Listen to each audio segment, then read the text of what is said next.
kuriame etape esi ir kokios yra perspektyvos. Žiūrime. O, iš karto ir čia. Taip, mes žiūrime iki pirmos personos kortose. Taigi iš karto atsivertėme ir mes matome skeptrų karalių.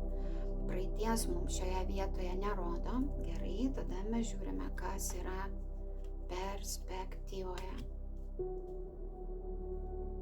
Ši analizė bus skirta vyriškiui, kuris galimai yra dabar kažkokiame pasirinkime su žmogumi, su moterimi, ar tarp situacijos turi pasirinkti kažką, tai yra tarp dviejų kelių, ką rinktis. Tai žmogus konkrečiai stovi per vidurį pasirinkime, kur yra du keliai.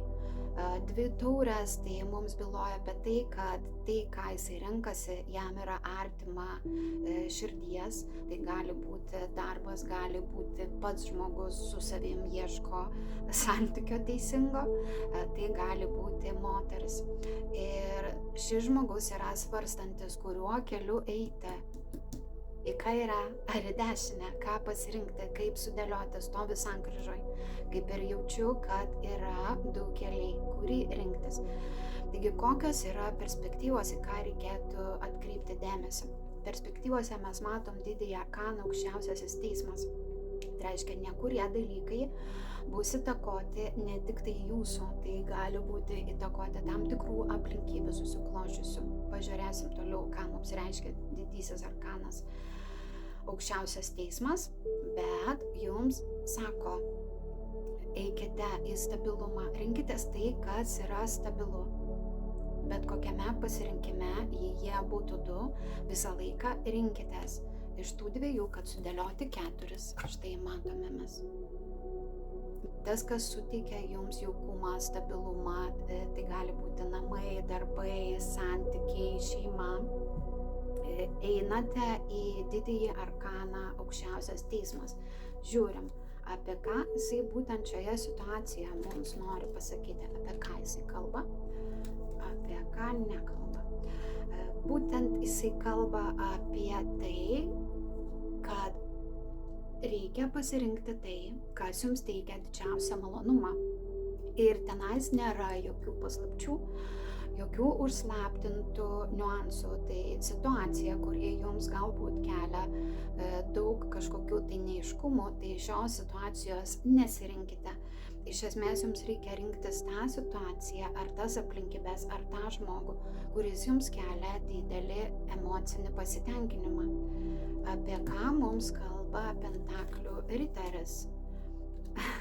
Jisai kalba apie resursus, tai gali būti Pentaklių moteris, tai gali būti tam tikri resursai, į kuriuos jūs galbūt dėjote kažkokias tai pastangas ir jie ateis tik tai ne taip greitai, nes Pentaklių riteris yra vienas iš lėtų riterių, kurie eina stabiliai, užtikrintai, bet jie nėra greiti.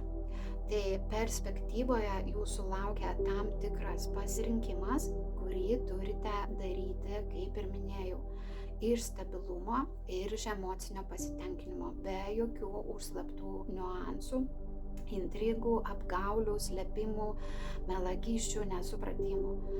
Ir jūs sulauksite to savo resurso arba eisite į jį, bet ne tokiais greitais žingsniais.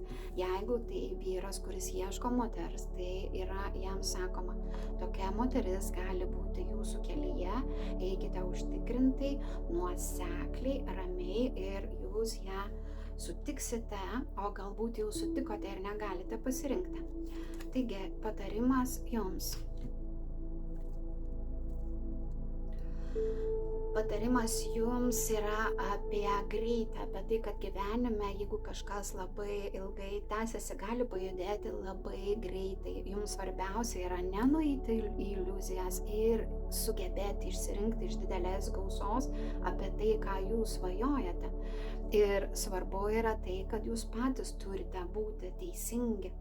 Neapgautinėkite savęs, rinkitės tai, kas jums yra prie širdies. Dar patarimas jums, mes matome jėgą, didysis arkanas jėga yra būtent apie jėgą viduje žmogaus, tai, kai jis turi savo viduje sutramdyti tam tikrus žvėries niuansus, arba save subalansuoti, arba įvaldyti save, arba susirinkti savo jėgą.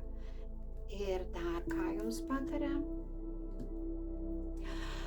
Sako, perspektyvos jau yra visai netoliese, jūs turite eiti teisingu keliu ir laukite. Štai matote, perspektyvos, kurios galbūt atneš jums šitą stabilumą, galbūt jūs jo ir ieškote, jau yra visai netoliese.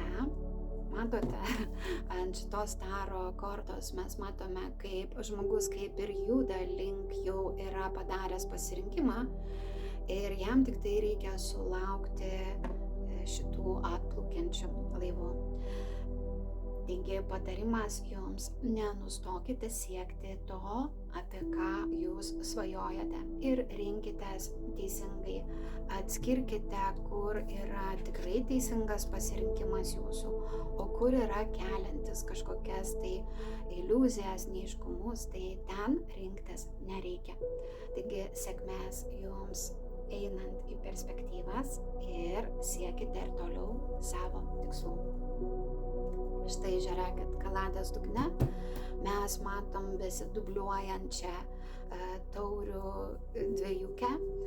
Tai galimai asmenys vyriškos lyties, kurie žiūrės šitą analizę, yra labai suinteresuoti rasti antrą puselę, antrą taurę, antrą širdelės dalį, rasti santykius, kuriuose žmonės dalinasi vienas su kitu labai gražiais jausmais.